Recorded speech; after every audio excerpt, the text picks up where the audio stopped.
हम लोग श्रीमद् भागवतम के तीसरे स्कंद के 10वें अध्याय के 14 श्लोक को पढ़ेंगे। मैं इस पहले श्लोक में जाऊँ, हमें कुछ रिफ्लेक्शन शेयर करना चाहूँगा। हम लोग आज जा रहे थे स्कूटर पे कुछ काम करने के लिए भगवान के संबंध में, तो मेरे मुख से अद्भुत निकला बात कि because people are not getting education they don't feel educated. समझे? क्योंकि लोगों को वास्तविक क्या करें, शिक्षा नहीं मिल रही है, इसलिए वह अपने आप को शिक्षित अनुभव नहीं कर रहे हैं। तब कहेंगे नहीं नहीं, हमें महसूस होता है कि हम बीटेक कर लिए हैं। अरे हम जानते नहीं कहां से बीटेक किए हैं, ये होता है ना अहंकार। तो अब शास्त्र क्या कहता है? विद्या ददाति विनयम। अब समझ में आ गया ना? विद्या किसी को प्राप्त है तो उसके हृदय में विनय आना चाहिए। विनय मीन्स नम्रता। नम्रता मतलब भगवान बहुत बड़े हैं, मैं बहुत छोटा हूं, मेरा कर्तव्य है भगवान की सेवा करना। यानी कि ये कर्तव्य बुद्धि का निर्माण होना ही चाहिए। Do you agree with this? कर्तव्य बुद्धि बाहर से नहीं होती, अंदर से व्यक्ति को अनुभव होता है कि मेरा कर्तव्य है कृष्ण की सेवा कर रहा है। हम छोटे हैं, भगवान बड़े हैं, भगवान के हम पर उपकार हैं। कोई अहंकारी व्यक्ति किसी का उपकार मान सकता है? अग्रीड ना? कितना भी आप कीजिए वो कुछ नहीं मानेगा। अरे आई डिजर्व, भाई तुम किए क्या? कुछ नहीं किए हमारे लिए। हमारे जैसे महान व्यक्ति की तुम सेवा कुछ किए ही नहीं। तो आप ये समझ लीजिए कि जिस व्यक्ति की एजुकेशन हुई है उसके हृदय में नम्रता आती है। कुछ मात्रा में हर भक्त यहां जानता है कि भगवान उससे बड़े हैं, भगवान महान हैं।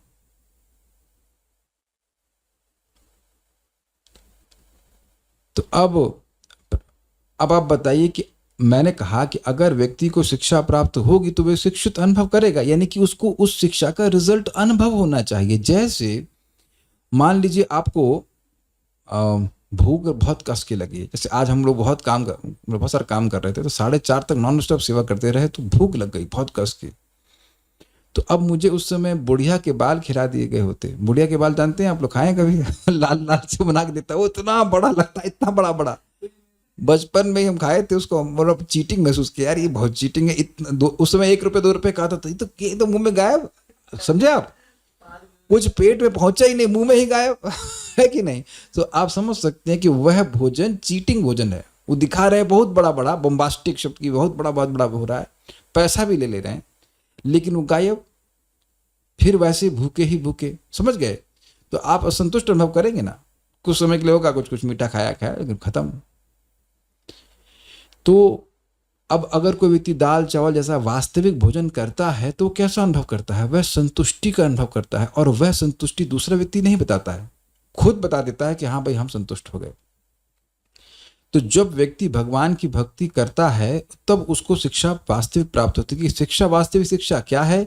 जिसके द्वारा व्यक्ति यह समझे कि भाई जन्म मृत्यु के चक्र से बाहर कैसे निकलेगा। और आप देख रहे होंगे, ऐसा नहीं है कि इधर से बोला जा रहा है, यहां से नमाज पढ़ी जा रही है और आप लोग वहां से बस नमाज पढ़ते जा रहे हैं। ऐसा नहीं है कि आपको समझ नहीं आ रहा है कि भाई ये जन्म मृत्यु के चक्र से मुक्त होने का ये तरीका है क्या।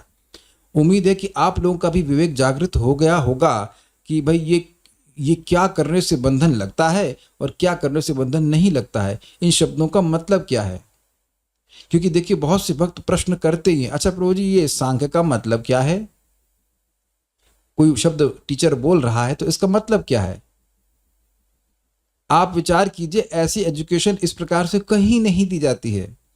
आप लोग बहुत सारे पाठ करते होंगे भक्ति माने से पहले से, दुर्गा सप्तशती या हनुमान चालीसा या ये, तो मैं ही नहीं कह रहा कि कोई नहीं जानता, लेकिन प्रायः लोग नहीं जानते कि वो गा क्या रहे हैं। मैं गलत तो नहीं कह रहा हूं, I hope this is agreed. और ना ही आपने कभी वो प्रश्न किया होगा कि ये दुर्गा सप्तशती क्यों पढ़ें। अब हम मुझसे पूछोगे कि क्यों पढ़े? मैं तो पढ़ता नहीं था, तो अब मैं क्या बताऊं। लेकिन पॉइंट इज वेरी सिंपल, क्यों करें? यानी एजुकेशन हो ही नहीं रही है। और बड़ा सुंदर सुंदर मतलब अजीब सा विचार आपको लगेगा। आपने देखा होगा कभी कभी मुर्गों को भर भर करके ले जाता है काटने के लिए। देख रहे हैं, विजुलाइज कर पा रहे हो? तो वो ट्रक में ही दलबा बना रहता है, उसे भर दिया जाता है, उसके बाद मारने के लिए जाते हैं। और देखा होगा कि नर्सरी के बच्चों को कैसे स्कूल की बस में या स्कूल के नहीं, आज के स्पेशली ऑटो में, वो क्या छोटा हाथी में भर भर के लिए जाता है। सिमिलर सिचुएशन है कि नहीं? आप कहेंगे ये तो बड़ी खराब बात बोल रहे हैं, लेकिन प्रभुपाद जी यही कहते थे कि आजकल की वर्तमान जो एजुकेशन है वह स्लॉटर हाउस एजुकेशन है, स्लॉटर हाउस एजुकेशन। क्योंकि कैसे मुक्त हो इसके बारे में कुछ नहीं बताया जा रहा, कुछ नहीं बताया जा रहा। तो आप समझ गए होंगे, सारा कुछ रिलेट कर पा रहे हैं कि जो वास्तविक शिक्षा है, जो वास्तविक भोजन है, उसका हल्ला किया जा रहा है, वास्तविक भोजन दिया नहीं जा रहा है, तो व्यक्ति असंतुष्ट होगा। क्योंकि जो एक भरे हुए पेट के सिम्टम्स हैं वह नहीं आने ही वाले नहीं है कभी। उसी प्रकार से जो व्यक्ति बहुत सारी चीजें पढ़ रहा है, फिजिक्स, केमिस्ट्री, बायोलॉजी, आप देखिए, यू नेवर फेल्ट सेटिस्फाइड। पर इसको पहले चेक कीजिए, क्या आपको वैसी संतुष्टि कभी भी मिली जो यहां भागवत में आने से मिलती है? यहां बुद्धि लगानी पड़ती है कि नहीं? लगानी ही पड़ती है। हाँ, उम्मीद है कि लगाते भी होंगे, ये है वो है। लेकिन आप देखिए कि मैं समझता हूं हर क्लास के बाद एक संतुष्टि का अनुभव करेंगे। अब मैं इस पे एक जानबूझ के भी कह रहा हूं, आज एक भक्त हैं, नाम नहीं रख रहा हूं मैं, तो उनका कहा कि प्रभु जी हम क्लास में आएंगे, पापा गुस्सा करेंगे। उनका क्यों? कह रहे हैं इस फलाने इस्कॉन सेंटर में कुछ गड़बड़ हुआ। तो हमने कहा अच्छा ये बताइए कि हमारे इस जूम सेंटर में इस्कॉन के क्या गड़बड़ हुआ? हमने कहा आपको मैंने नहीं बुलाया, आप यूट्यूब पे देखे और आपको प्रवचनों में क्या गड़बड़ लगा?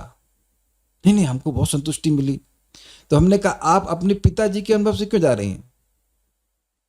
वो पिताजी कहते हैं भक्ति करो लेकिन इस्कॉन को फॉलो मत करो। तो अब ये बताइए, देखिए कितनी सूक्ष्म बात है। पिताजी कह रहे हैं भक्ति करो, इस्कॉन को फॉलो मत करो। किसको फॉलो करो? पिताजी को।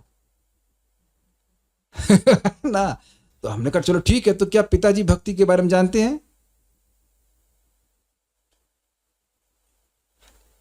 अगर पिताजी भक्ति के बारे में जानते तो बचपन से ही भक्ति के बारे में बताते। और वो माताजी बोले कि उनके घर में सिस्टम ऐसा है, आई डोंट नो, सिंधियों में ऐसा होता है कि कोई व्यक्ति मर जाता है तो सारी जो लड़कियां होती हैं, कुंवारी कन्या, वो गीता पाठ करती हैं। Very nice, very good. तो यानी कुछ कल्चर तो रहा होगा। और वो कह रही थी कि उनको पता था कि अर्जुन को भगवान ने बोली, लेकिन बोली क्यों ये समझ में नहीं आया। 18 अध्याय उन्हें पारायण कर लिए, लेकिन बचपन में भी उनके मन में, देखो कितनी उच्च चेतना वाला व्यक्ति है, बचपन में भी उसको एक क्वेश्चन था कि मतलब क्यों क्यों कर रहे हैं गीता का पाठ? That's amazing, not an ordinary soul, not an ordinary soul. लेकिन क्यों करना है ये पिताजी का सामर्थ्य नहीं बताने का, ये तो इस्कॉन में मालूम चलता है ना। तो अब किसी इंस्टीट्यूशन में कुछ लोग गड़बड़ होते ही, वो तो कोई बहुत बड़ी बात नहीं। हमने कहा ये भी तो सुना जाता है कि डॉक्टर लोग कैंची छोड़ देते हैं, आपके ऑपरेशन करते समय कैंची छोड़ देते हैं। आपकी अलमारी है, आपका पेट अलमारी है, पूछो, सुना है आपने? सुना कि नहीं सुना? ये अलमारी छोड़ देते हैं। कभी कभी सुना इस प्रकार की, आपकी लिवर का ऑपरेशन कर रहे हैं, कुछ कर रहे हैं, तो किडनी निकाल के कहीं बेच दिए। There are certain people like this. और ऐसा नहीं कहा जा सकता कि ऐसे लोग नहीं हैं, लेकिन क्या इसका मतलब है कि अब कोई व्यक्ति डॉक्टर के पास ही नहीं जाएगा और सारे डॉक्टर खराब हैं? ऐसा तो आप नहीं कह सकते। तो अब मैं ये सब बातें क्यों कह रहा हूं? उस व्यक्ति ने भागवतम को यथावत सुना और उसने अपने आप सेटिस्फैक्शन का अनुभव किया। ये बहुत मजेदार बात है, समझे आप बात? क्योंकि सच्चा ज्ञान दिया जा रहा है, सामने रख करके दिया जा रहा है, तो जो व्यक्ति सुनेगा उसको प्रीचिंग करने की जरूरत नहीं कि तुम क्या संतुष्ट हो रहे हो, आप संतुष्टि का अनुभव करेंगे ही। आप सभी भक्त तो जानते हैं कि अगर आप शाम को क्लास सुनते हैं तो आपको संतुष्टि का अनुभव होता है, you feel satisfied. It's very nice, there is no cheating here, there is no cheating here. पहले इस्तेमाल करें फिर विश्वास करें, करके देख लीजिए कि हाँ भागवतम मैं पढ़ रहा हूं, जब कर रहा हूं तो क्या मुझे संतुष्टि हो रही है कि नहीं हो रही है। It's very simple. और प्रभुपाद इसको कहते हैं Shri Bhagavat, what is it, विद्या भागवतावधि। आप इस जगत में विद्या की जो अवधि, जो हाईएस्ट लिमिट है श्रीमद् भागवतम, उसके बाद कुछ पढ़ने की जरूरत नहीं। और अगर कुछ पढ़ भी रहा है तो भागवतम के अनुगत्य में ही पढ़ रहा है, मतलब उसी का एक्सपेंशन है, उसी की बातों को और समझाया जा रहा है, ये बात है। भागवत के सिद्धांत से बाहर कुछ नहीं है। चैतन्य चरितामृत में भी भागवतम के श्लोकों को, भागवतम के सिद्धांतों को विस्तार से होता हुआ देखें, कोई नई बात नहीं कही जा रही है। Is that okay?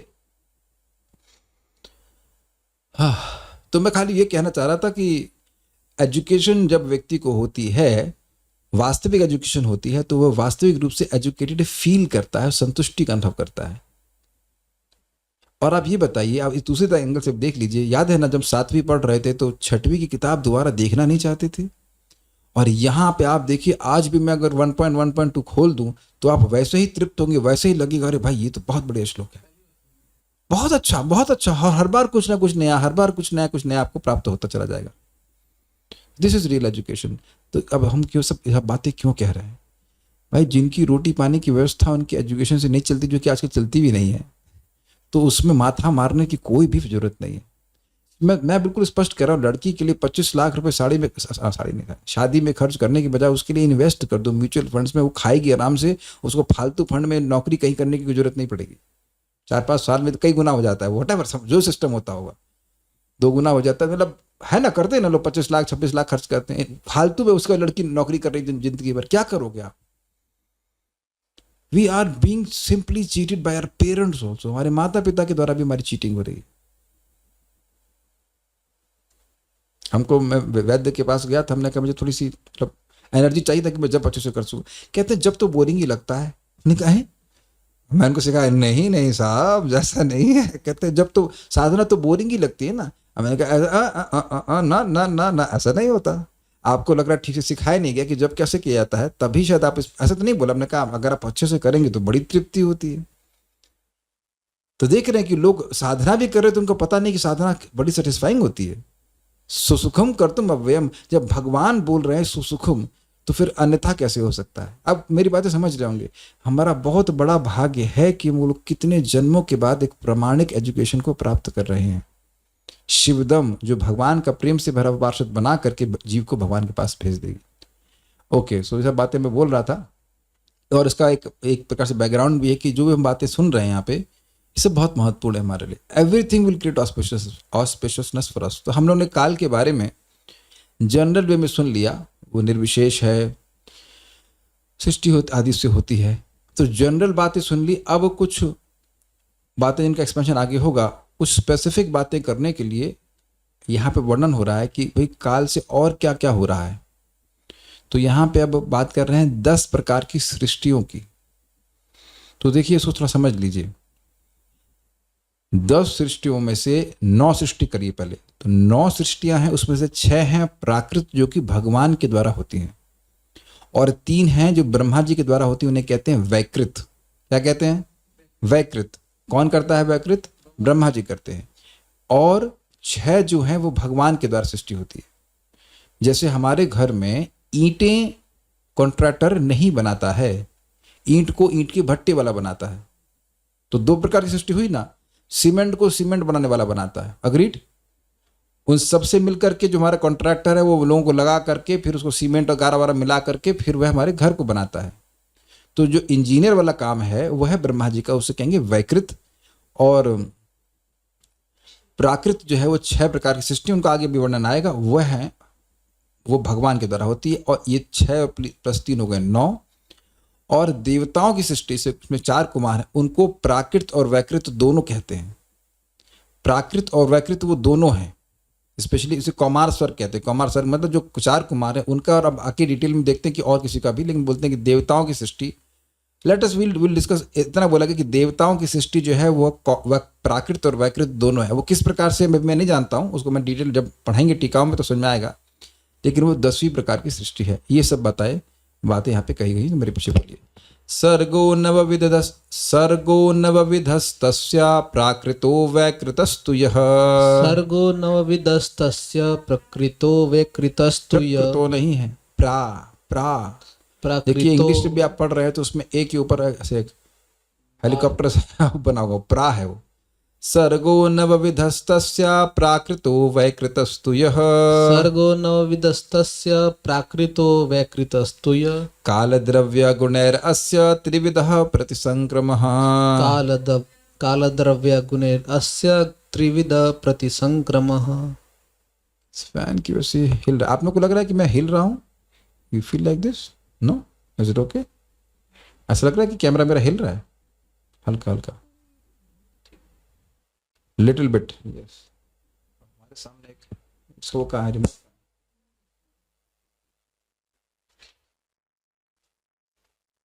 कहाँ है? शांति जी वहां क्यों रखा है और किसने रखा है, नो आइडिया।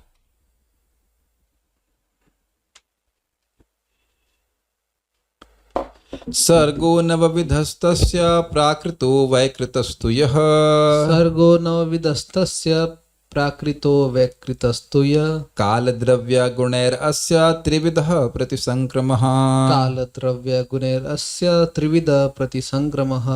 ओके, अगर आपको बंगाली में इजी पड़ता है तो हम बंगाली में भी आपको भेज सकते हैं, so you can learn from there to speak. I am just saying in case you need. Okay, अनुवाद।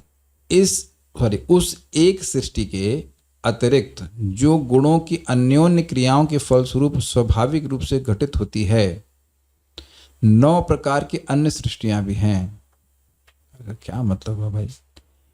रजगुण तमोगुण सतोगुण डिस्टर्ब हुए तो उससे फिर सृष्टि हुई ना महतत्व की, तो एक प्रकार की हुई। अब उसके आगे और क्या सृष्टि होती है देखते हैं। नित्य काल, कहाँ गया? नित्य काल भौतिक तत्वों तथा मनुष्य के कार्य के गुण के कारण प्रलय 3 प्रकार का है। नित्य काल भौतिक तत्वों तथा मनुष्य के कार्य के गुण के कारण प्रलय 3 प्रकार का है। तो प्राकृत वैकृत की बात होगी और 3 प्रकार की प्रलय की बात होगी। अन्वय तस्य, उस विश्व की सर्गः सृष्टि।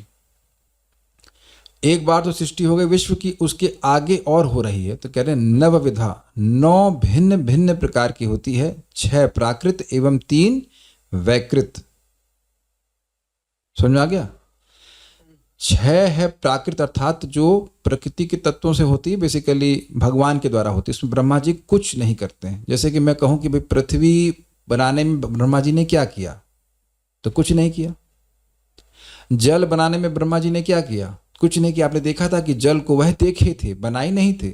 हवा को देखे थे, बनाए नहीं थे। और कमल को देखे थे, वो कमल अग्नि स्वरूप, सॉरी कमल मतलब अग्नि तो नहीं था, कमल वो पृथ्वी स्वरूप भी नहीं रहा होगा, जो भी उसका सूक्ष्म स्वरूप हो उसको देखे थे। और पृथ्वी आदि तत्व जो लोकांतर थे, जो विभिन्न तत्वों से बने, उनकी सृष्टि भी वह नहीं किए थे। यानी कि ये एलिमेंट्स अपने आप बन गए हैं। पंचमहाभूत है ना, पृथ्वी जल वायु अग्नि आकाश, ये तो ब्रह्मा जी सृष्टि नहीं किए है ना। वेद शब्द था आकाश के, तो आकाश देखे ना, वो आकाश व्यापी कमल को देखे, लेकिन आकाश की सृष्टि नहीं की है ब्रह्मा जी। अब तो समझ में आ रहा है ना, आकाश की पंच इंद्रियों की ये सृष्टि वो नहीं की है। Is it okay? तो इसे कहेंगे प्राकृत। और वैकृत क्या है? जो ब्रह्मा जी के द्वारा की गई है, इन सब चीजों को लेकर के जो बनाए हैं। जैसे आप लोग गेहूं की सृष्टि नहीं करते हो, आटा की सृष्टि करते हो एक तरह से, क्योंकि वो पिसवाते हैं और उस आटे से रोटी बनाते हो, लेकिन गेहूं बनाते हैं क्या? क्लियर हो गया इस अर्थ में? उसके बाद कहते हैं यह तू, परंतु एक जो प्राकृत वैकृत, प्राकृत और वैकृत दोनों होती है, वह 10वीं होती है। मतलब 10 प्रकार की सृष्टि हो गई, प्राकृत वैकृत एंड प्राकृत वैकृत, हाइब्रिड कह लीजिए। मतलब प्राकृत भी है और वैकृत भी है। वो क्या क्या है वो आगे आप यहां से याद कर लीजिएगा इन शब्दों को, क्योंकि इन्हीं सब शब्दों की व्याख्या आगे होने वाली है कि प्राकृत क्या है, उसके डिवीजन क्या है, वैकृत क्या है, उसके डिवीजन क्या है, विभाग क्या है। क्लियर है? ठीक है। अब इसके बाद ये सब भी काल के अंतर्गत होता है। अब उसके बाद कह रहे हैं प्रलय भी काल के अंतर्गत होती है। वह 3 प्रकार की होती है, काल के निमित्त, काल के द्वारा, द्रव्य के द्वारा, गुणैर अस्य, अस्य मतलब इस जगत का, अस्य 2 बार, तस्य अस्य, हाँ अस्य मतलब इस जगत का। इस 10 प्रकार से सृष्ट जगत की, अस्य दिख रहा है आपको यहाँ पे, गुणै ही अस्य, अस्य दिख गया आपको? हाँ लास्ट में दिख गया, काल द्रव्य गुणई, काल द्रव्य और गुण के द्वारा, अस्य, अस्य संधि होकर गुणैर अस्य हो रहा है, गुणैर अस्य, अस्य दिख रहा होगा। इस 10 प्रकार से सृष्ट जगत की केवल काल के द्वारा नित्य प्रलय, काल द्रव्य मतलब संकर्षण की मुखाग्नि रूप द्रव्य के निमित्त नैमित्तिक प्रलय, एवं अपने अपने कार्यों के ग्रास के द्वारा गुणों के निमित्त प्राकृतिक प्रलय, जो सभी ब्रह्मांडों के लय के रूप में होती है। त्रिविधा, ऐसी 3 प्रकार की प्रतिसंक्रमण अर्थात प्रलय होती है। थोड़ा समझिए क्या मतलब है। सृष्टि हुई 10 प्रकार की, प्राकृत वैकृत एंड हाइब्रिड, प्राकृत वैकृत, प्राकृत वैकृत एंड प्राकृत वैकृत। शब्द कान में टिक रहा है, मेरे संग बोलिए, प्राकृत वैकृत एंड प्राकृत वैकृत। PV and PV, P and V and PV। ठीक है, समझ में आ गया? फिर से बोलिए एक बार। रत्न भूषोत्तम माता जी सो रही लग रहा। नहीं, अरे अब बस नाम लेंगे तो जा रहे। अरे नहीं, अब सो नहीं रहते, हम खाली मजाक कर। बोलो, प्राकृत, वैकृत, प्राकृत वैकृत। ओके, जब तक बोलते नहीं बात टिकती नहीं है। कोई सो भी रहा हो तो अब हमारे कृष्ण मंत्र के द्वारा नहीं जगाएंगे। बोलिए प्राकृत, वैकृत और प्राकृत वैकृत। ओके, तो आगे के श्लोक सब बिल्कुल आसानी से समझाएंगे, बिल्कुल आसानी से समझा जाएगा। गधा बना, ये बना, वो सब वैकृत में आ जाएगा। ओके, तो ये 10 प्रकार की सृष्टि को 3 प्रकार से नष्ट किया जा रहा है। अभी भी दिखाता हूं आपको। ये तो समझ में आ रहा है कि ये जो देह है मेरी, ये ब्रह्मा जी के द्वारा सृष्ट है। ब्रह्मा जी द्वारा मतलब ब्रह्मा जी ने शत्रुपा मनु को बनाया, उसका सारे मानव आए और लाइक दैट पूरा सिस्टम बनाया। तो उससे मेरे माता पिता ने इस जगत मेरे रूप शरीर की सृष्टि करी। यह दिख रहा है कि हमारे आसपास जो भी वस्तुएं हैं वो काल के द्वारा निरंतर नष्ट की जा रही हैं। ये पहले सबको दिख गया। किसको नहीं दिखा वो हाथ खड़ा करे, जिसकी वीडियो ऑन है। वीडियो वालों को हम वो सब केवल ओनली हियरिंग राइट्स VIH में एक होता है ओनली हियरिंग। ना आपका एग्जाम लिया जाएगा, ना आपका अटेंडेंस लिया जाएगा, केवल सुनो। उसकी भी पैसे हैं उसके भी पैसे हैं। हाँ, अच्छे खासे पैसे, केवल सुनने के पैसे। यहाँ फ्री में सुना रहे हैं। ओके, तो अब हम वो लोग लेते हैं तो हमें बोलने में कोई दिक्कत नहीं है ना। सुनने के भी पैसे यार। अरे इंटरनेट पर डाल दो, कम से कम सुने आदमी, लेकिन सुन नहीं आओ। तो अब जो लोग वीडियो ऑन किए हैं, मैं उनसे पूछ रहा हूं, क्या आप यह देख रहे हैं कि आपके आसपास सब कुछ प्रलय को प्राप्त हो रहा है? कोई फल लेके आ सकते रूम? कोई फल लेके आइए। फल के उदाहरण से आप बिल्कुल स्पष्ट समझ जाएंगे। अगर मैं यह कहूं कि ये बोतल नष्ट हो रही है तो शायद मन में संदेह हो कि भाई ये बोतल कहाँ नष्ट हो रही है, ये तो बोतल वैसी ही है जैसे थी। लेकिन ऐसा होता नहीं, उसकी थोड़ी प्रोसेस थोड़ा डिले होता है। ये सेब नष्ट हो रहा है कि नहीं? आप सब लोग बुद्धिमान हैं। अच्छा रुकिए, नष्ट हो रहा है? कहाँ से नष्ट होता है? कहाँ नष्ट हुआ? हम खा तो रहे नहीं इसको। हम नहीं खा रहे हैं मान लीजिए, लेकिन ये काल के द्वारा स्वतः क्षय को प्राप्त हो रहा है। ये है नित्य प्रलय। Is that okay? और ये इतनी सूक्ष्म है कि दिखाई नहीं पड़ती है एक पर्टिकुलर सेकंड पे कि कितना ये पक गया।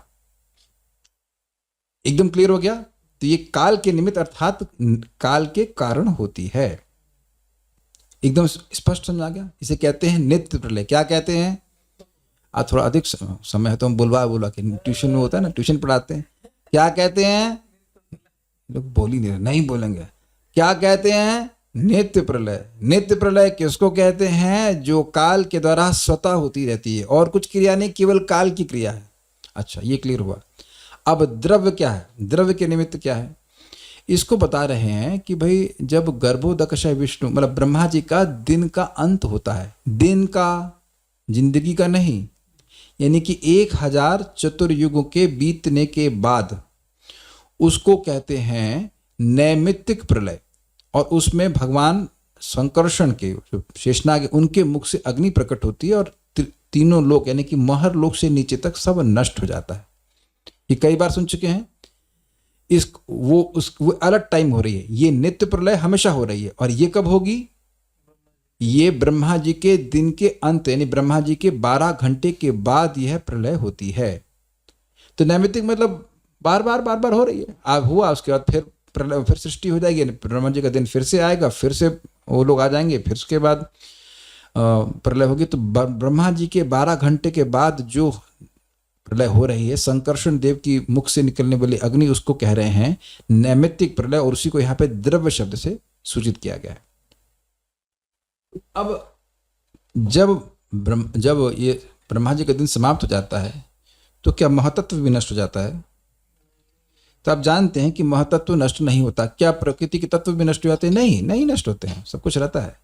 ब्रह्मांड के अंदर ही हो रहा है ना सब कुछ, ब्रह्मांड के बाहर तो नहीं है। ब्रह्मांड जानते हैं, जो ब्रह्मांड के लेयर्स हैं उसमें सबसे पहली लेयर है पृथ्वी तत्व की। पृथ्वी तत्व नष्ट नहीं हुआ।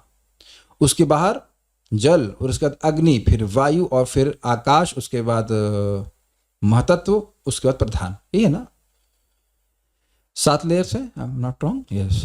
तो इस प्रकार से ये तत्व नष्ट नहीं हो रहे हैं। क्लियर? नैमित्तिक प्रलय में ब्रह्मांड नष्ट नहीं होता है, केवल त्रिलोक यानी महर लोक से नीचे तक के लोक नष्ट होते हैं। सबको बिल्कुल एकदम स्पष्ट क्लियर हो गया? ठीक है। और ये भी टाइम के कंट्रोल में है। क्यों? क्योंकि ये ब्रह्मा जी के 12 घंटे के बाद होता है। ओके, अब थर्ड आया गुणई। इसमें क्या बात हो रही है? देखिए, जब ब्रह्मा जी की परम आयु समाप्त हो जाती है तब गुण यानी कि तत्व भी नष्ट होना शुरू कर देते हैं, और इसे कहते हैं प्राकृतिक प्रलय। और होता कैसे है? पृथ्वी तत्व अपना गुण, कौन सा गुण है उसका? रस, गंध, उसको छोड़ देता है। गंध के ही आधार पर पृथ्वी तत्व बना है, गंध से ही बना है।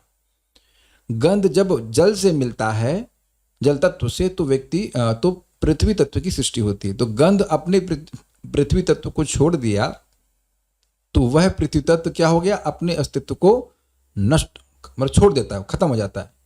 फिर जल का क्या गुण है? रस, तो रस छोड़ दिया तो जल समाप्त। फिर उसके बाद आया आपका अग्नि, अग्नि का है रूप, रूप ने छोड़ दिया तो अग्नि समाप्त। क्या समझ रहे हैं? एक के बाद एक, एक के बाद एक, सारे के सारे तत्व जैसे सृष्टि हुए थे वैसे अपने पूर्व के कारण में वह लीन होते जाते हैं। पृथ्वी लीन हो गया जल में, जल लीन हो गया अग्नि में, अग्नि वायु में, वायु आकाश, हाँ सही बोल रहा हूँ, वायु आकाश में, आकाश अहंकार में, अहंकार वापस महतत्व में, महतत्व चला गया प्रधान में। क्या समझ में आ गया? जैसे इस जगत में आपको चीजें फैलाते हैं उसके बाद उसको वाइंड अप कर लेते हैं, तो एक के बाद एक, जैसे मान लीजिए एक बॉक्स में कुछ सामान था, वो आपने निकाला, फिर सारा कुछ वापस बॉक्स में रख दिया। तो ये उसी तरह से इन गुणों के द्वारा, जो गुणों के उत्पादन है उन सभी के द्वारा एक के बाद एक व्यक्ति को, वस्तु को ग्रासित कर लिया जाता है। आप ही मान सकते हो ना कि जल ने पृथ्वी को ग्रस लिया, फिर जल को अग्नि ने ग्रस लिया। जैसे अग्नि ने जल को जन्म दिया था, उसी तरह अग्नि ने जल को खा लिया। फिर अग्नि को वायु ने खा लिया, वायु को आकाश ने खा लिया, आकाश को अहंकार ने खा लिया, अहंकार को महतत्व ने खा लिया, महतत्व को प्रधान खा गया। चुप। तो ये हो गया गुणों के द्वारा प्रलय, अर्थात प्राकृतिक प्रलय। और इसका टाइम क्या है? ये ब्रह्मा जी की परम आयु होने के बाद ही होता है। लाइट आई कि नहीं आई? आकर के वो चली गई, ठीक है, आभास। तो इस प्रकार से 3 प्रकार की प्रलय होती है। और एक और प्रलय होती है, लेकिन वो क्योंकि काल के द्वारा नहीं होती है इसलिए वो अलग प्रकार की प्रलय, उसे कहते हैं आत्यंतिक प्रलय।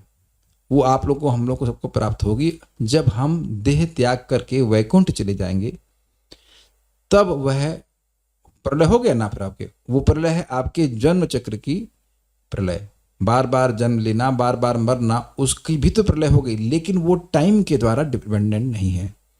हमारी भौतिक इच्छाएं कब समाप्त होंगी तो कब का कोई हिसाब किताब नहीं है। जब व्यक्ति भगवान की भक्ति करता रहता है तब से उसकी भौतिक इच्छाएं समाप्त होती जाती हैं। एक पॉइंट पे आकर के उसकी कोई भौतिक इच्छा नहीं रहती, वह भगवान के पास चला जाता है। इसे कहते हैं आत्यंतिक प्रलय। वो हमें चाहिए ही, लेकिन वो काल डिपेंडेंट नहीं होती। ऐसा लग रहा है कि काल में हो रही है, लेकिन वो काल डिपेंडेंट नहीं है, क्योंकि अगर काल डिपेंडेंट होती तो अब तक हम वैकुंठ चले गए होते। अनादि काल से है ना हम लोग। वो भजन डिपेंडेंट है, भक्ति करेगा, नाम जप करेगा, भागवत करे, सुनेगा, तो वह हो ही रही। और आप देख भी रहे हैं जैसे कुछ इच्छाएं हैं जो अब हमेशा के लिए समाप्त हो गई, वो हृदय में उदित ही नहीं होती हैं। वह भी भक्ति करने से आत्यंतिक प्रलय भी हो रही है। कुछ चीजें हैं जिससे अब आपने मुंह मोड़ लिया है और वो कभी इस जीवन में दोबारा नहीं देखने, शक्ल भी देखने वाले नहीं। मतलब एक क्रमिक आत्यंतिक प्रलय, और पूरी तरह से आत्यंतिक प्रलय मतलब हृदय में कोई भोग की इच्छा नहीं है, कुछ नहीं चाहिए। No desire to enjoy, not even a single drop to enjoy this material world. एक बात आप लिख लीजिए, लिखना नहीं लिख लीजिए कि अगर हमारे हृदय में इच्छा नहीं है तो जीवन में कोई व्यक्ति हमें उस कार्य को करने के लिए बाध्य नहीं कर सकता। ये लिख लीजिएगा आप ये कह ही नहीं सकते कि हमें मजबूरन करना पड़ेगा। मजबूरी नहीं है, वो आपकी इच्छा है। आपको बहुत ये बातें बड़ी अजीब सी लग रही होंगी, लेकिन मान लो कि हम नहीं करेंगे तो हमें जान से मार देगा, तो तुम्हारी जीने की इच्छा तो है ना। इस सड़े मतलब विद ऑल ड्यू रिस्पेक्ट, इस सड़ियल देह में जीने की इच्छा है ना। और देखिए, इसको ऑनेस्टली स्वीकार भी कर लिया करे कि भाई इस स्टेज में मेरी ये इच्छा है और मुझे ऐसे कार्य करना पड़ रहा है। मैं खाली ऑनेस्ट होने के लिए बोल रहा हूं। अगर अगर मान लीजिए आप, भाई बहुत सिंपल सी बात है, क्या दाल चावल खा करके आप जी नहीं सकते? कितने लोग ऐसे हैं जो केवल दाल चावल प्रतिदिन खा करके जीना चाहते हैं। सकते वाली बात नहीं, मैं बोलूं चाहते हैं। अरे झूठ तो मत बोलो, करके प्रयास करके देखो जरा, करके देखिए आप। एक व्यक्ति कह रहे रोटी सब्जी, तो सब्जी चेंज नहीं करेंगे। सब मैं कहीं रोज आलू खाओ ये खाओ, करना मत, लेकिन आप देखिए हमारी इच्छा है, देयर इज नथिंग रॉन्ग। अरे भाई मैं कौन सा, मैं मुझसे कौन सा होता है, आज हमने पॉपकॉर्न और सब्जी खाई, भूख लग रही थी, पॉपकॉर्न ही बना दिया। अब पता है कितना उत्साहित था मैं भाई, बहुत भूख लग रही थी। अब खाना बनाते बाद में इतनी तेज भूख लग रही थी, ये भी बात आ रही थी साइकिल से पीछे से। मैं कहा अब क्या करें, और मशीन खराब हो गई है, मशीन फेंक दी हमने, मशीन खराब हो गई, हमने अब क्या करें, तो कुकर में बना और बढ़िया बने, बहुत बढ़िया बने। उसके बाद प्रसाद पाया, सुबह की सब्जी खाई। तो अब आप देख रहे हैं इच्छा है तब ना सारे कुछ आ गए ना, necessity the mother of invention. तो आप देखेंगे व्यक्ति को स्वीकार करना पड़ेगा कि उसके हृदय में इच्छाएं हैं। भाई स्वीकार तो करो, नहीं होता तो ये चेहरा क्यों आता? अच्छा बुरा कैसा, भाई बहुत ही चेहरा मिलता ही नहीं। तो उसको मैनेजमेंट करना होता है, धीरे धीरे करके कम करेंगे। लेकिन कुछ इच्छाएं हैं, मैं नाम भी नहीं रखना चाहता, लेकिन वह इच्छा आती ही नहीं, भूखे मर जाएंगे लेकिन वो काम नहीं करेंगे। समझ गए ना मैं क्या कहना चाहता हूँ? We will not eat those things. वो नहीं, मतलब वो बहुत से लोग भूखे होते तो चाय पी लेते, तो मेरे मन में वो ऑप्शन तो आ ही नहीं रहा था यार, चाय पी लेते, रास्ते में लेते चाय। आजकल सब ऑनलाइन पेमेंट होता है, इज इट नॉट? तो वो तो ऑप्शन नहीं आ रहा है ना।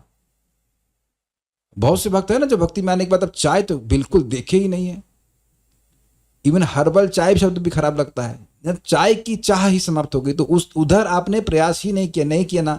कितने लोग अच्छा गुड बॉय हैं आपकी भक्ति में आने के बाद चाय एकदम गलती से भी नहीं पिए, एक तो उधर, और दो ही लोग नहीं, बाकी लोग हाँ good good good boys, very good.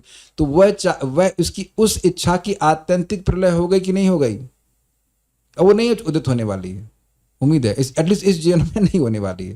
Clear? तो हम खाली ये समझा रहे थे, आत्यंतिक प्रलय मतलब इच्छाओं का पूरा पूरा नाश, भौतिक इच्छाओं का, और केवल इच्छा रहे कि कृष्ण की सेवा करनी। और ऐसा करेगा तो व्यक्ति वैकुंठ चला जाता है। ओके,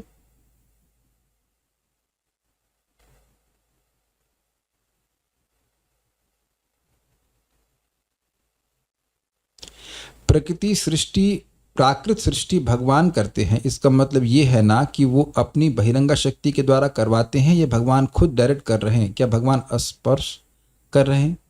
देखिए प्रश्न अच्छा है, लेकिन आप मेरे ख्याल से इस बात को समझते हैं, खाली क्लैरिफिकेशन के लिए पूछ रहे हैं। हम लोगों ने शब्द सुना था ईश्वरेणा, ईश्वरेणा, वह बताया गया था ईश्वर था भगवान के प्रभाव रूपी काल के द्वारा होता है। बिल्कुल स्पष्ट कहा गया है, भगवान कभी जगत की सृष्टि नहीं करते हैं, अपने आप से नहीं करते हैं। तो जब भी मैं कह दूं कि भगवान करते हैं तो इसका मतलब क्या है? और शास्त्र भी कहता है कि भगवान करते हैं, इसका मतलब भगवान अपनी काल शक्ति के द्वारा करवा रहे हैं। यही तो बात बताई जा रही है, सृष्टि 10 होती है। तो वो जिन भक्त ने प्रश्न किया है कि उम्मीद है माता जी को खाना बनाना आता होगा, तो खाना आप अपने हाथ से बनाती हैं?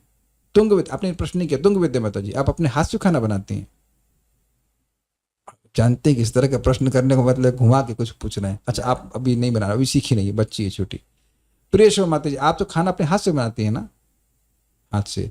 और रोटी कैसे बनाती है? सब हाथ पे सेक लेती हैं।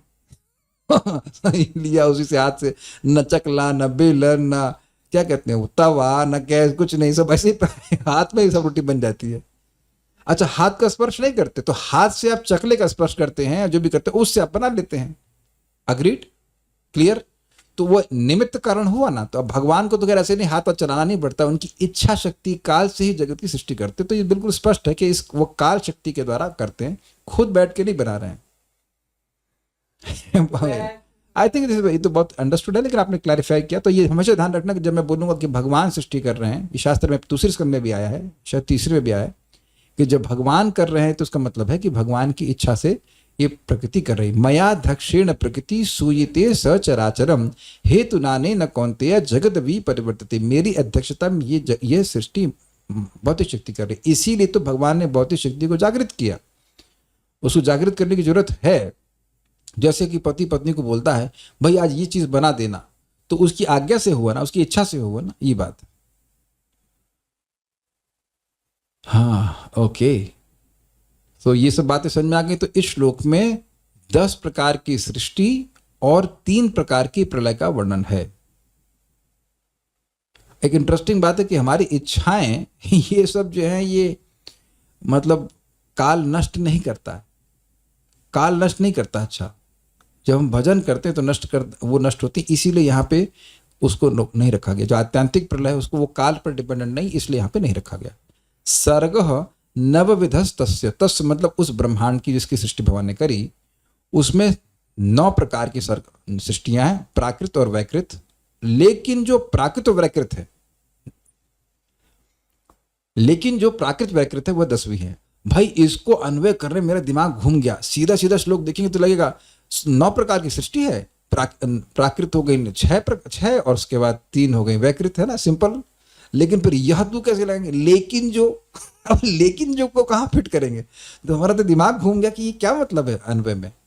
लेकिन जो का मतलब कुछ अलग बात बोल रहे हैं ना, यह तू मतलब लेकिन, तू मतलब लेकिन, और यह मतलब जो।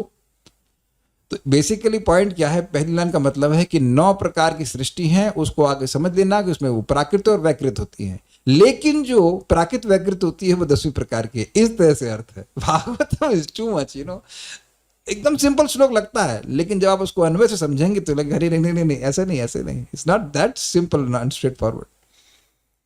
फिर टीका देखनी पड़ती है कि इसका क्या मतलब है। Very interesting. काफी समय लगा था उसको अन्वय करने में, अच्छा लगा, लेकिन पहेली की तरह रहता है। तो ये सृष्टि हो गई। काल द्रव्य गुणैर अस्य, अस्य मतलब इस ब्रह्मांड का काल के द्वारा सृष्टि प्रलय होता है। त्रिविधा प्रतिसंक्रमा मतलब 3 प्रकार की प्रलय होती है, काल के द्वारा होती है, जो आपके आसपास सबके संग हो ही रहा है। द्रव्य होती है, द्रव्य मतलब जो नैमित्तिक प्रलय होती है ब्रह्मा जी के 12 घंटे के बाद, और गुण मतलब प्राकृतिक प्रलय जो ब्रह्मा जी के जीवन के बाद होती है। मैं फिर याद दिला रहा हूं कि आत्यंतिक प्रलय जरूरी नहीं है कि किसी जीव की इस ब्रह्मा जी के जीवन के बाद भी हो। मैं समझा पाया? स्वीकार है सबको? जरूरी नहीं है कि हर जीवात्मा की आत्यंतिक प्रलय वैकुंठ गमन इस ब्रह्मा जी के पूरे जीवन के बाद भी हो। ये ब्रह्मांड नष्ट होने के बाद क्या सारे जीव भगवान के पास चले जाएंगे? नहीं जाएंगे। तो वह आत्यंतिक प्रलय नहीं होगी ना, सबको आत्यंतिक प्रलय नहीं मिलेगी। कुछ समझ में आ रहा है कि यह प्रलय कितनी रेयर है? अगर सीधी बात समझो, आत्यंतिक प्रलय मतलब अति अंत, ऐसे कुछ आ रहा है ना अर्थ। अत्यंत मतलब अत्यंत, लास्ट, हाईएस्ट प्रलय, यानी कि अब उसको दोबारा जन्म कभी नहीं लेना पड़ेगा। आत्यंतिक प्रलय इंडिविजुअल, जी हाँ बिल्कुल सही समझा आपने। आपकी भी अब आत्यंतिक प्रलय होगी, मेरी भी होगी, यहाँ सबकी होगी। इसीलिए हम लगे हैं कि आप, हाँ, ऐसे कहते हैं आत्यंतिक दुख निवृत्ति। उसके बाद आपको कभी कोई दुख नहीं प्राप्त होगा। भगवान के पास चले गए और उसके बाद अब वापस से जगत में कभी नहीं आना पड़ेगा। इसे कहते हैं आत्यंतिक प्रलय। और भाई साहब इसीलिए आपको यहाँ बुलाया है। शायद तेरी आत्यंतिक प्रलय का ख्याल दिल में आया है, इसीलिए कृष्ण ने तुमको इस्कॉन में बुलाया, समझे आप? और शायद नहीं, ये निश्चित बात है, जब किसी व्यक्ति की आत्यंतिक प्रलय का समय आता है तब उसको भगवान के भक्तों की संगति प्राप्त होती है। ये बात को भगवान कृष्ण से स्वयं मुचुकुंद महाराज कह रहे हैं। जब भगवान के सामने है, भगवान इसका अनुमोदन कर रहे हैं। यस, समझे? आप जब करने बैठ रहे हो, जब करते जा रहे हो, भगवान का नाम उच्चारण करते जा रहे हैं, प्रैक्टिकल देखिए, भागवत सुनते जा रहे हैं, जब करते जा रहे हैं, प्रसाद खाते जा रहे हैं, तो ये सारी भौतिक इच्छाओं को समाप्त करते करते एक दिन बिल्कुल खत्म हो जाएगा। और संभावना है कि इसी जीवन में चले जाएं, जैसे कि ध्रुव महाराज गए थे। हाँ, एक बात आ जा रही है कि एक प्रश्न आया था कि आपने कहा कि भक्त लोग काल को जीत लेते हैं। फिर आपने कहा कि जब ध्रुव महाराज जा रहे थे वैकुंठ आत्यंतिक प्रलय के समय में, तो वो काल के सर पर चढ़ के चले गए। तो वहां क्या था कि मैं काल को मृत्यु से इंटरचेंजेबली शब्द यूज कर लिया था। कहते ना मृत्यु काल आ गया ऐसे करके। तो देखिए, पहले समझ लीजिए, काल का कोई स्वरूप नहीं है। काल एग्जैक्टली शब्द है टाइम, उसका कोई स्वरूप नहीं, वो निर्विशेष है। वहां जो शब्द था वो है मृत्यु। यहाँ पे इसको आप पढ़, मैं दिखा नहीं पा रहा हूं, लेकिन 4:12:30 में लिखा है तदोत्तान पतः पुत्रो ददर्शांतक मागतम मृत्योर्मूर्धनि पदम दत्वा आरुरोहम अद्भुतम गृहम। तो यहाँ शब्द है मृत्योर्मूर्धनि पदम दत्वा, मृत्यु के सर पर पद रखकर वह उस सुंदर विमान में चढ़े। तो अब आप थोड़ा समझ पा रहे हैं मैं क्या कह रहा हूं। मृत्यु इज डिफरेंट फ्रॉम काल। काल सृष्टि भी कर रहा है, अग्रीड, केवल नहीं मार रहा है। भाई काल के अंतर्गत सृष्टि भी तो होती है, पालन भी तो हो रहा है और क्षय भी हो रहा है। काल के अंतर्गत 3 प्रकार के प्रलय हैं, लेकिन काल के से सृष्टि भी तो हो रही है भैया। ऐसा देख रहे हो मैं कुछ अलग बात बोल रहा हूं। अभी तो हम लोग लगातार ये पढ़ते आए हैं, 10 प्रकार की सृष्टि काल के अंतर्गत हो रही कि नहीं हो रही, अभी हो गई कि नहीं हो गई। अब मेरा दूसरा प्रश्न है, अभी जहां तक हम लोग भागवतम में हैं वहां 10 प्रकार की सृष्टि हो गई? नहीं हुई। अभी ब्रह्मा जी सृष्टि नहीं की, अभी तो चालू की है, तो भी टाइम नहीं हुआ है वैकृत सृष्टि का। अभी तो प्राकृत सृष्टि हुई ना, तत्व हो गए सृष्टि, लेकिन ब्रह्मा जी कुछ नहीं किए हैं, तो वो भी तो टाइम डिपेंडेंट है ना। ब्रह्मा जी तपस्या बैठे, तपस्या किए, उनको समझ में नहीं आया, फिर तपस्या किए, फिर उसके बाद भगवान को देखे, फिर उसके बाद फिर कहे तपस्या करो, भूयस्तम तप आतिष्ठ इत्यादि। तो आप समझ रहे हैं कि ये सारी चीजें भी टाइम बाउंड हैं और ये टाइम के अंतर्गत ही हो रही हैं। अरे भाई अब रोटी बनाओगी, अब हम लोग कुछ बनाओगी, तो वह टाइम के अंतर्गत है ना कि 8:30 के बाद बनाएंगी, और उसको जो हजम करेगा वह भी टाइम के अंतर्गत होगा। तो सृष्टि, पालन और प्रलय तीनों काल के अंतर्गत हो रहा है, लेकिन मृत्यु केवल मार रही। तो मृत्यु एक कह सकते सबऑर्डिनेट है, एलिमेंट है, और वो एक देवता है, मृत्यु के देवता कहलाते हैं। यमराज जी नहीं है as far as understand. Death is a different demigod. अभी यमराज जी के ऊपर सर चढ़ के नहीं रख सकते, यमराज जी वैष्णव है, but Mrityu is a different demigod. Yamraj ji निर्णय करते हैं कि मृत्यु के बाद किसका क्या होता है। ये मेरी अभी तक अंडरस्टैंडिंग है। हम लोग बोल देते यम है, वो है, जनरली शब्दों को यूज करते हैं, लेकिन मृत्यु के एक अलग देवता है। तो उस देवता के सर पे पांव रखकर ध्रुव महाराज चढ़े थे। तो मैं खाली ये स्थापित करना चाहता हूं कि काल का कोई रूप नहीं है, काल का कोई देवता नहीं है। ओके ओके, श्लोक समझ में आ गया होगा। अब टीका तो बड़ी आसानी से समझ में आ जाएगी। इस तरह से काल का समान रूप से निरूपण करके उसका विशेष रूप से निरूपण करने के लिए सृष्टि के पूर्वोक्त भेदों का अनुवाद श्लोक के पूर्वार्ध से किया गया है। इसका मतलब है कि इस श्लोक के आधे भाग में जिनके बारे में पहले सृष्टि हो चुकी है, भाई इंद्रियों की सृष्टि होती है, इंद्रिय के विषयों की सृष्टि होती है, मनुष्यों की सृष्टि होती है, ये सब हम लोग दूसरे स्कंद में भी सुन चुके हैं। तो उनको अब फिर बताया जा रहा है, ये समझाने के लिए कि ये कैसे काल के अंतर्गत हो रही है। जनरल तो बता दिया कि भाई काल से सृष्टि होती है, प्रलय होता, पालन होता है, प्रलय होती है, ये मोटा मोटा बता दिया। अब डिटेल में बता रहे हैं कि सृष्टि इस काल के अंतर्गत कैसी होती है, कौन कौन सी सृष्टियां काल के अंतर्गत होती हैं, इसको बताने के लिए यहां पर सब बातें कही जा रही हैं। इनको पहले भी बताया जा चुका है कि मनुष्य यहां हुए। भाई आप लोग को ये कैसे पता कि 14 लोक होते हैं? क्योंकि दूसरा स्कंद में सुना है ना, तो दूसरे स्कंद में विभिन्न लोगों का, वहां पे रहने वाले लोगों का कुछ कुछ वर्णन किया गया है, तो उसको फिर यहां पे बताया जाएगा। बस ये थोड़ा सा बता रहे कि कैसे काल के अंतर्गत हो रहा है। जो प्राकृत और वैकृत सृष्टियां दोनों हैं वह 10वें प्रकार की होती हैं। इसी को कौमार सर्ग भी कहते हैं। जो 4 कुमार हैं वो भगवान की सृष्टि और ब्रह्मा जी की सृष्टि दोनों है।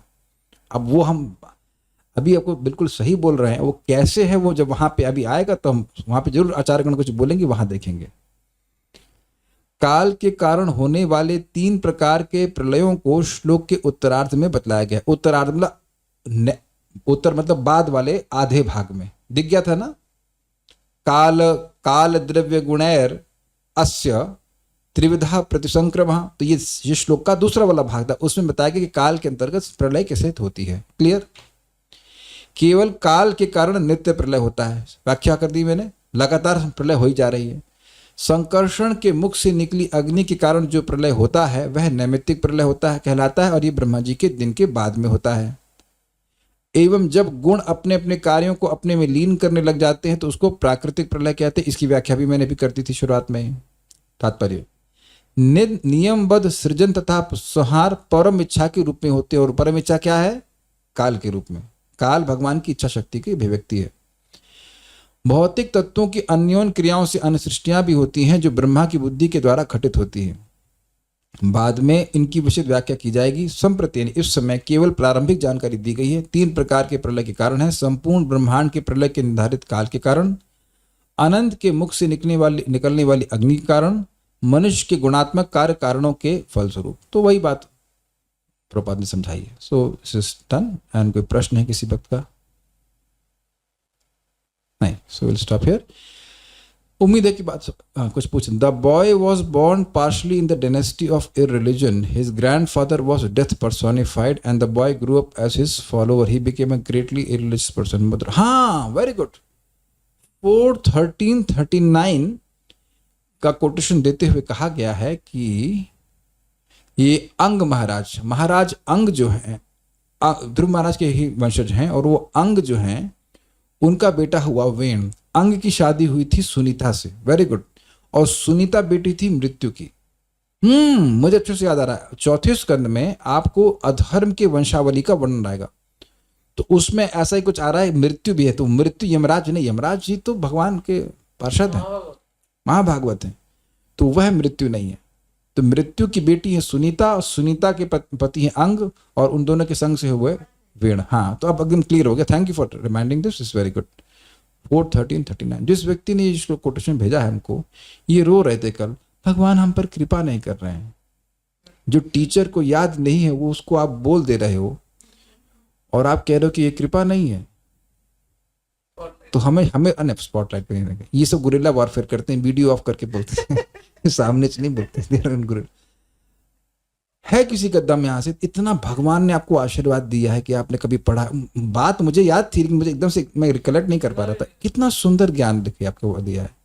जाओ जाकर के माइक लेके जाओ, पूछो जहाँ से, भाई आपको ये सब पता है कि मृत्यु कौन है? Just see the mercy which Krishna is bestowing. मैं एक बात यहाँ, चलिए बात आ गई, थोड़ा प्रेम से डांट दे रहे हैं।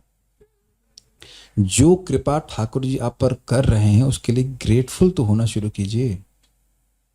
जो तोल तोल के भगवान कृपा कर रहे हैं कि हम लोग रोज भागवत में बैठते हैं, जप कर रहे हैं, भगवान का प्रसाद खाने को मिल रहा है।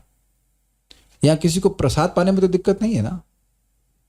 है, हम एक व्यक्ति को जानते हैं, बड़े अच्छे भक्त हैं, बेचारे हाथ पैर से मोहताज है चलने के लिए, तो अब वो कोई घर में भोग नहीं लगाता है। तो ऐसा भी नहीं कि भोजन बन जाए तो वो भोग भी लगा सके, ऐसी भी नहीं स्थिति है। तो आप देखिए कि हम लोग की सबकी कितनी अच्छी भावना है। रघुपति प्राण प्रभु अपने घर से बहुत दूर रह रहे हैं, फिर भी आप लोग भोजन बना के भगवान को अर्पण करके ही ग्रहण करते हैं। Is it not? हर दिन तो मैं देखता हूँ कि आप जप में है, कथा में है, ये कोई सामान्य बात है?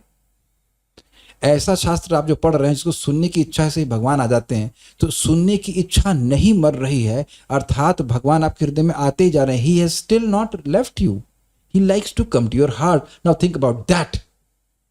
प्रतिदिन भगवान आपके हृदय में आना चाहते हैं। चल अयो रे शाम मोरी अखियन में, चल अयो नहीं बेटे अंगन में, हृदय आंगन में। जो व्यक्ति आपके हृदय में रोज आना चाहता है वो आपसे घृणा कर रहा है क्या? अच्छा, आप में से कितने लोग बाथरूम साफ करने में सुख अनुभव करते हैं? वो अलग बात है, घर में बाथरूम कोई करेगा नहीं तो आपको करना है, लेकिन maybe some of the devotees may not like it. लेकिन अब हम जानते हैं कि आपके घर का बाथरूम कोई बाहर वाला तो करेगा नहीं, खुद ही करना होगा।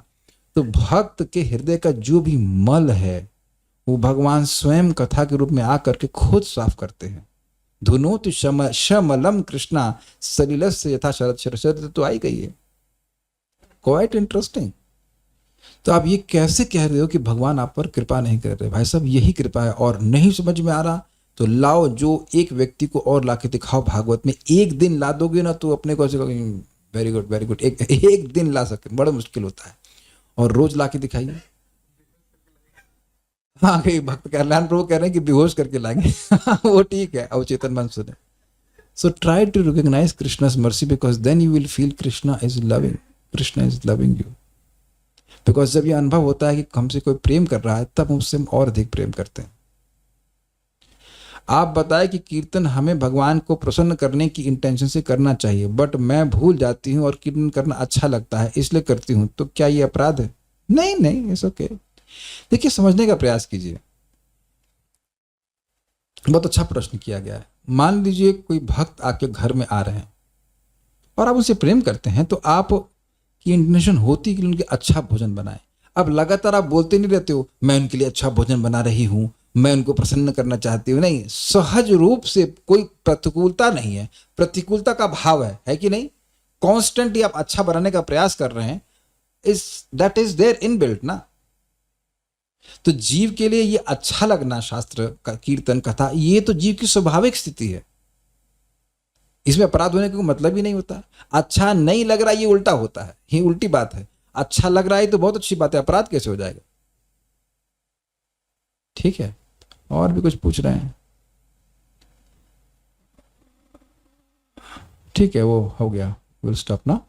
श्रीमद् भागवतम की जय, श्रील प्रभुपाद की जय, निताय गौर प्रेमानंदे। भक्त नहीं कह सकता, भक्त वाला आचरण नहीं। व्यक्ति में निंदा किया। तेरी क्लास में केवल लोग समय पास करने के लिए आते हैं, टाइम पास करने के लिए आते हैं। और ये भैया क्या गुणगान किया है। हमारे क्लाइंट्स जो हैं, जब उनको टाइम पास करना हो तब वो भागवत सुनने आते हैं। ये निंदा है कि गुणगान है? और कहो भाई, अब पता नहीं वो व्यक्ति है कि नहीं, तेरे बाप की भी दम नहीं, मतलब अरे पता नहीं कौन है, लड़की की लड़का मुझे पता है, तेरे बाप की भी दम नहीं है कि अगर वो टाइम पास करने के लिए भागवत में आ जाए। है कि नहीं? Is it not? It is so difficult. कोई कहे, आप लोग कहो यार चल टाइम पास करने के लिए भागवत पढ़ते हैं, व्हाट इज दैट?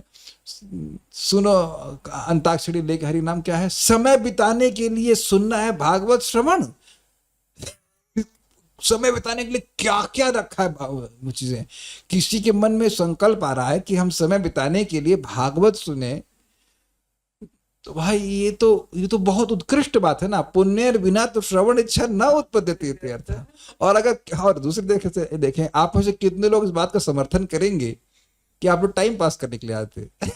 अरे टाइम पास, अरे देखिए चीज कितना टाइम कैसे पास हो जाता है पता नहीं चल रहा था। मैं ना, हम लोग सोचते थे श्लोक छोटा सा है, 1 घंटा निकल गया, देखिए या फिर टच कर गया 8 बजे, जबकि हम तो केवल श्लोक से ही कुछ कुछ बोल रहे थे मोटा मोटा।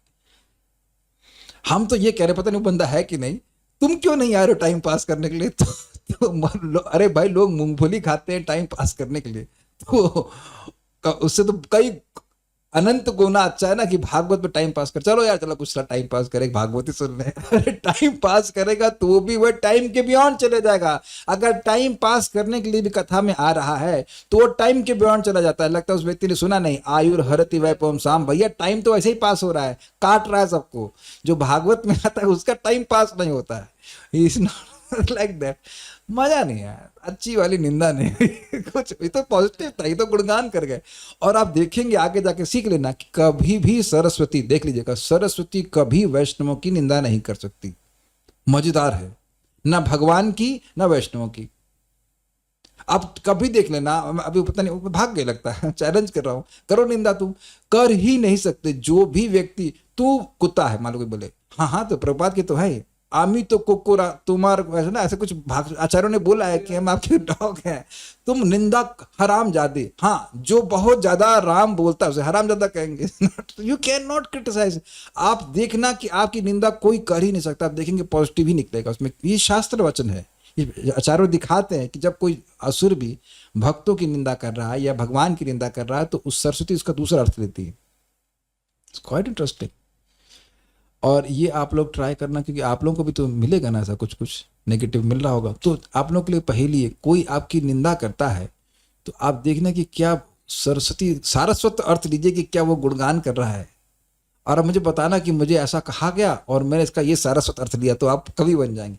अरे तुम तो हमसे बिल्कुल रूठ ही गए। ओहो हाँ, भक्ति परेशान भव विरक्ति अन्यत्र चैत्र का एक काला, भक्ति करने से विरक्ति आ जाती है। ओहो समझ गए, तुम तो यार 24 घंटे भक्ति करते हो। अरे भाई ये तो आशीर्वाद दे रहा है। हम तो चाहते हैं कि हम व्हाट इज दैट अव्यर्थ कालत्व हूं, है कि नहीं?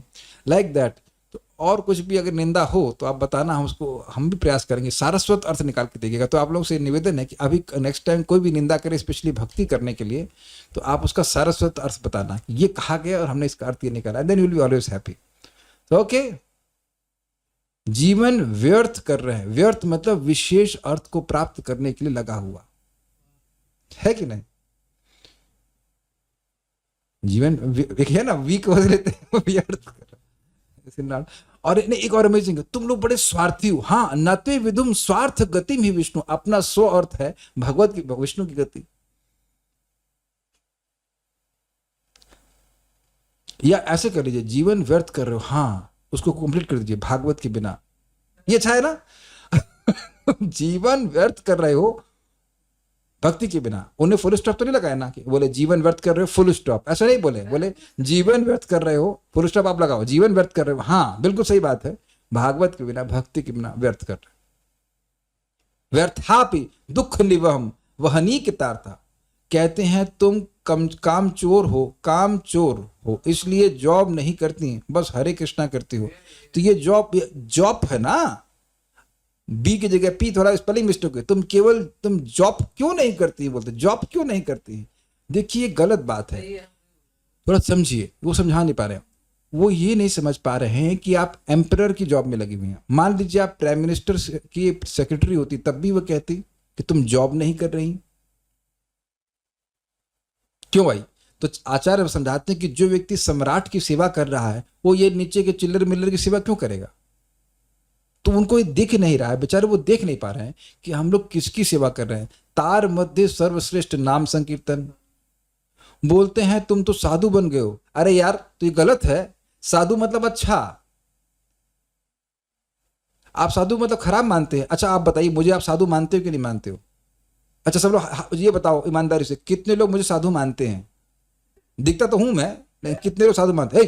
तारीफ भी नहीं करना जानते, हाथ खड़ा करो जल्दी से। ओके, सब लोग निंदा कर रहे हो। निंदा करते हो, टीचर की निंदा करते हो, शर्म आती है, शर्म नहीं आती। तो आप सभी लोग कहेंगे साधु है, साधु हैं, साधु से साधु संग करने आए ना यहाँ पे, कि आप डकैत संग कर। आप किसी को पूछो क्या करने जा रहे हैं, साधुओं का संग करने जा रहे हैं। अच्छा अब मैं कहूँ आप लोग भी सब साधु साध्वी हैं, तो हाँ है। तो ये कहाँ, ये तो आप साधु होने को गलत मान रहे, तो आपकी गलती है ना। तुम साधु हो गए हो, मतलब साधु मतलब साधु साधु साधु शब्द बोलते हैं, मतलब अच्छे हो गए हो। तो पहले खराब थे और अच्छे हो गए, और आप सब हार रहे हैं। कोई अच्छी निंदा निकालो भाई। अगर कोई बोले तुम पागल हो तो कैसे पॉजिटिव अर्थ ले, अरे भाई यही जीवन का लक्ष्य है। क्या श्लोक है ये? भागवत का श्लोक है। क्या श्लोक है? एवं वृतः स्वप्रिय नाम कीर्त्या जातानुरागो धृत चित्त उच्चय हसति रोदति उन्मादवत। उन्मादवत ऐसे, उन्माद मतलब पागल की तरह नाच रहा है, गा रहा है। तो अभी तो हुए नहीं भैया, यही जीवन का लक्ष्य है कि भगवत प्रेम में पागल हो जाना चाहिए। समझे? आपको दम नहीं है ना, कोई अच्छी नहीं हो रहा है, पागल नहीं हुआ। एक लोग मुझे बोल रहे थे कि तुम कभी ब्रह्मचारी नहीं बन सकते, पंचरानी ब्रह्मचारिणी नहीं बन सकते, क्वालिटी ही नहीं है। तो अभी तो आपकी शादी नहीं हुई है। और वो सही बोल रहे हैं, क्योंकि जगत में कोई ब्रह्मचारी है ही नहीं। सब लोग 11-11 पत्नी लेके घूम रहे हैं। आंख, नाक, आंख स्त्रीलिंग, कान, चक्षु इंद्रिया, कर्ण इंद्रियां, सब तो स्त्रियां ही हैं। तब फिर कोई ब्रह्मचारी नहीं है, स्त्री संग तो चल ही रहा है। Is it not? तो कोई ब्रह्मचारी नहीं है। तो ब्रह्मचारी नहीं, और ब्रह्मचारी है ही नहीं, तो बनने का मतलब नहीं है। जो कह रहा है वह भी नहीं बोल रहा, वो भी नहीं, तो ब्रह्मचारी नहीं, वो भी तो आंख लेके चल रहे हैं, कान लेके चल रहे हैं। अच्छा, और आप लोग अच्छी निंदा नहीं कर रहे हैं। और कोई मजेदार निंदा? ये तो अच्छा डिस्कशन हो गया। निंदा तो कुछ, यानी कि निंदा हो ही नहीं रही है। ठीक है, अब देखिए आज आपको हम निंदा करवा रहे हैं, तो निंदा भी नहीं निकल रही। आप लोग कितने अच्छे हो गए। मैं कह रहा हूं कि निंदा कर, तो निंदा भी नहीं निकल रही। निंदा शून्य, इसीलिए तो मैं आप लोग की संगति करना चाहता हूं। उसमें लिखा है निंदाद शून्य हृदय इप्सित संगलब्ध। उस व्यक्ति की संगत करनी चाहिए जो निंदा कर ही नहीं पा रहा, या किसी को बोलने में दिक्कत आ रही, लिखने में दिक्कत आ रही, तो बुलवा ले भाई। कहते हैं तुम तो सन्यासिनी हो। और भाई ये तो भगवान कह रहे हैं।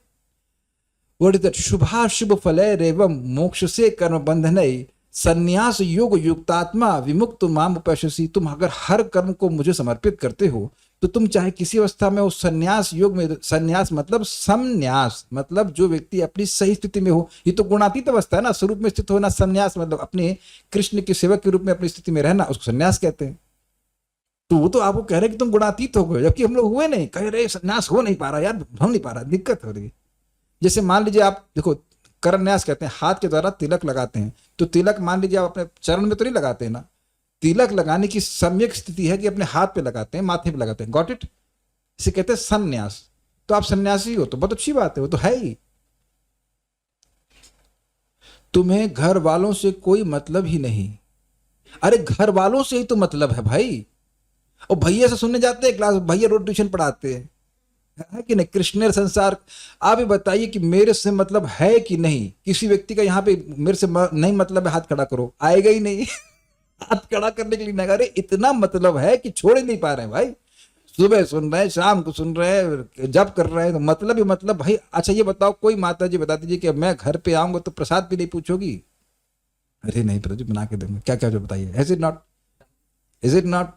मैं कह दूंगा अरहर दाल अच्छी लगती है, अच्छा लगता है, तो अरे देखो रघुपति प्राण हाथ खड़ा कर रहे हैं। तो प्रभु जी कहते आओ अब आपको वहां भी खिलाएंगे कुवैत में। Is it not? तो आप तो परिवार वालों को से ही प्रेम कर रहे हैं। सारा दिन हरे कृष्णा करते हो। अरे कहाँ करते हैं यार, 16 माला कर रहे हैं। अतिशोक्ति, अति अति क्या कहते हैं, वो क्या कहते हैं उसको, अतिशुक्ति नहीं करिए, गलत बात है, एग्जैजरेशन कर रहे हैं। कितने लोग सारा दिन 16 हरे कृष्णा करते हैं? Please raise hands. जो कहाँ करते हैं भैया? कर आशा, अगर आपके पास सामर्थ्य हो, आप भी भगवान के सेवक हैं, आप, हम चाहते हैं कि सारा दिन करें भाई। रात में तो सो रहे हैं, कम से कम दिन कर सके, नहीं कर पा रहे हैं। अब उनको बोलिए कि नहीं कर पा रहे हैं, आप आशीर्वाद दीजिए। ढोंग करते हो, तो यही तो करना है। महाराज जी, महाराज बोले कि भाई अभी तो ढोंग ही चल रहा है ना, हरे कृष्णा हरे कृष्णा। तो अच्छी चीज का ढोंग करना भी बहुत अच्छी बात है। मान लो मैं दया का ढोंग कर रहा हूं, तो कम से कम लोगों को झापड़ मारने से तो अच्छा है ना। असलियत में क्रूर होने से तो अच्छा है ना कि दया का ढोंग करें। क्या कहते हैं? अच्छा ये बताइए, हीरोइनें जितनी हैं, कभी कभी हीरोइनें एकदम सती सावित्री बन के आ जाती हैं। अग्रीड ना? अभी मत कहना पिक्चर नहीं देखा है, खूब मोटा सा क्या कहते हैं सिंदूर लगा करके किसी पिक्चर में दिखाएंगे, बड़ी बड़ी पवित्र हो गई हैं। और पिछले पिक्चर में दूसरे हीरो के संग आई थी, तो वहां तो आप देख रहे हैं कि ढोंग कर रही है। भाई तुमसे कितना प्रेम करती हूँ, तुम्हारे लिए जान दे सकती हूँ। तो उससे पूछो, अरे पिछले पिक्चर में तो किसी और के लिए जान दे रही थी। तो वहां तो आप ढोंग को अप्रिशिएट करते हैं, जो गलत चीज का ढोंग है। तब बोलते हैं सब समाज वाले जानेंगे तो थूकेंगे तुम पे कि अभी से हरे कृष्णा करने लगी शर्म। देखिए ये गलत है, क्योंकि समाज केवल भारत मनुष्यों का नहीं है, देवताओं तो थूक रहे हैं उन लोगों पर, रियली थूक रहे हैं। थूक क्या रहे हैं, वॉशरूम भी नहीं करने वाले उनके ऊपर जो भगवान का भजन नहीं करते। ब्रह्मा जी ने कितनी गाली दी है, 5-6 श्लोक गा गा के गाली दे रहे हैं कि ये लोग जो है नरक भाग भी भवे, ऐसे कहते हैं। जो नरक के भागी हैं वो असत प्रसंग है, आपके प्रसंग में लगते नहीं। तो समाज केवल आपका तो है नहीं कि थोड़ा समाज मान लिया, पूरे समाज को देखो ना। ओवरऑल अपनों से दूर हो गए हैं ये कहते हैं। कौन अपने? कौन अपने? किसको अपना मानते हैं आप? किसको अपना मानते हैं? एक जिन माता जी ने किया कि प्रभु जी ने किया पता नहीं, लेकिन उनकी पत्नी को मैं देख रहा हूं और वो बोल रही थी, वो खुद बोली कि उनकी जब सास की मृत्यु हो गई थी तो बहुत डिप्रेस हो गई थी। तो उनके उस समय कोई अपना उनकी सहायता नहीं कर पाया ना। पैसा था, सब कुछ था, लेकिन डिप्रेशन नहीं जा रहा था। तो अब कथा सुनी और उस कथा के द्वारा खूब प्रसन्न है। तो अब उसके बाद कुछ समय के बाद उनके ससुर की भी डेथ हुई, तब तो वह नहीं ड्रॉप करी, कथा भी आती रही, जब करती रही। तो कौन अपना है बताइए? अपनों के तो पास आए हैं, अपने तो केवल भक्त हैं। जो अपने कभी थे ही नहीं, उनसे दूर होने का मतलब ही नहीं है। मजा आया इस डिस्कशन करने में। एक भक्त हम जान रहे हैं, बता रहे थे कि प्रभु जी में वो व्यक्ति सुसाइड करने वाले थे और अब वे अमृतत्व के पथ पे हैं। तो अपनों के बीच में ही थे ना, सुसाइड कर लेते ना, तब तो बिल्कुल दूर हो जाते हैं अपनों के बीच में। जिन अपनों से दूर हुए हैं, अब मेरा विचार कीजिए। कोई बोले ना जिन अपनों से आप दूर होने की बात कहते हो, उन्होंने सुख कब दिया है? एक व्यक्ति हाथ खड़ा करे और मैं आपको वीडियो ऑन ऑडियो ऑन करने बोलूंगा, जिनको आपने आज तक अपना माना और अपना कहा, उन्होंने सुख कब दे दिया? और अगर दिया भी तो कितनी मात्रा का? खाना तो खुद ही बना लेते हो, तो अच्छा है ना ऐसे लोगों से दूर हो गए। सो दे आर ऑल, और उसके बाद ये तो भगवान गीता में कहते हैं, व्हाट इज दैट, ज्ञान के कुछ 20 साधन बताए, तो उसमें लिखा था कि पत्नी से, बच्चों से, असक्तिर अनभिष्वंग पुत्र दार गृहादिशु। ये तो ज्ञान प्रकट हो रहा है। फालतू की चीजों से व्यक्ति अनासक्त हो रहा है तो ज्ञान प्रकट हो रहा है। तो बेसिकली पॉइंट क्या है पता है? भक्ति करने से जो सिम्टम प्रकट हो रहे हैं उसको वह लोग अनुभव कर रहे हैं, लेकिन भक्ति की भाषा में बोल ना पाने के कारण ऐसा लगता है कि वो आपकी निंदा कर रहे हैं। सब लोग समर्थन करेंगे मेरी बात का? साधुत्व आ रहा है तो आपको साधु बोल रहे हैं, और ऐसा लग रहा है कि निंदा कर रहे हैं। आप में विरक्ति आ रही है तो वो बोल रहे हैं कि आप विरक्त हो रहे हैं, ऐसा लग रहा है कि निंदा कर रहे हैं। चलिए, कुछ समय मिला तो इस प्रकार का डिस्कशन भी हो गया। There is no point of accepting कि लोग हमारी निंदा कर रहे हैं। They are simply appreciating the changes you are manifesting because you're following a true process. ठीक है? We'll stop now. Thank you. Hare Krishna.